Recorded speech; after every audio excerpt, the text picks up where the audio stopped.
قبل مشاهدة الفيديو لايك واشتراك في قناة نور ابن كربلاء.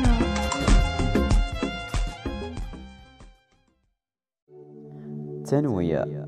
إلى من يهمه الأمر، إلى أصحاب الضمائر، إلى من يساندوه الحق، راجين من كل إنسان شريف يساند هذه الشريحة المظلومة، ويقف إلى جانبهم يوم الأحد وينصرهم بالمشاركة الفعلية في المظاهرة التي ستقام من قبل الطلبة للمطالبة بحقهم المسلوب. وأرجو الحضور والاتفاق على خروج في المظاهرة الرابعة الحاشدة والقوية يوم الأحد القادم المصادف 17/3/2019 في ساحة التحرير الساعة 8 صباحاً، ومن ثم التوجه أمام وزارة التربية للمطالبة بحقهم المسلوب وشعارهم الدخول الشامل.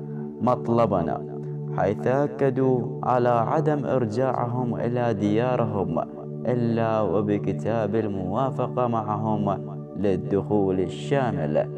تحياتي لكم، نور ابن كربلاء. Adın eski, sevgilin kalacak, kalbine son